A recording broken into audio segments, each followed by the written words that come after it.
అందరికీ జై భీమ్. నేను కాలువ విజయ్. గత 2-3 రోజుల నుంచి ఫేస్బుక్లో ఒక ఆడియో రికార్డులో అఘోరి అంబేద్కర్ గారిని తిడుతున్నట్లు, దూషిస్తున్నట్లు కొన్ని రికార్డింగ్ అయితే మనందరం విన్నాము. అయితే ఈ అఘోరి లోక కళ్యాణం కోసం వచ్చాను, సనాతన ధర్మాన్ని కాపాడటం కోసం వచ్చానని మాట్లాడుతూ ఉంది. ఓకే, నువ్వు లోక కళ్యాణం కోసం వచ్చావు, నీ ధర్మాన్ని నువ్వు రక్షించుకోవడానికి వచ్చావు, I agree that. But Ambedkar గారిని నేను చేశాడు, నువ్వు అంబేద్కర్ గారి పట్ల బొచ్చుడు బొగలాలు తీసి మాట్లాడుతున్నావు. రాజ్యాంగం అంటే గౌరవం లేదు, చట్టం అంటే భయం లేదు. ఇట్లా నువ్వు అంబేద్కర్ గారి పట్ల తప్పుగా మాట్లాడేందుకు నేనైతే చాలా తీవ్రంగా వ్యతిరేకిస్తూ ఉన్నాను. అసలుకి అంబేద్కర్ గారి గురించి మాట్లాడే అంత స్థాయి నీది కాదు. నువ్వు ఏడో బుక్కగాడివి.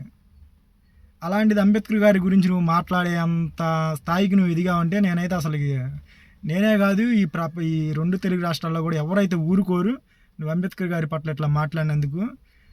ఖబర్దార్ నా కొడక, నోరు అదుపులో పెట్టుకొని అంబేద్కర్ గారి గురించి మాట్లాడు, ఎవరైనా సరే. అది నీ మీద నేను రేపు సోమవారం యాజ్ ఏ లాస్ట్ స్టూడెంట్గా నేనైతే నీ మీద కేసు అయితే ఫైల్ చేయాలనుకుంటున్నాను. ముస్లింలు చంపుతాను, క్రిస్టియన్లు చంపుతాను, ఇట్లా మత విద్వేషాలు రేపుతూ కులాల మధ్య మతాల మధ్య గొడవలు పెట్టాలని చూస్తున్నావు నువ్వు. ఖచ్చితంగా నీ మీద తగిన చర్య తీసుకుంటానని ఈ సందర్భంగా నేను తెలియజేసుకుంటున్నాను.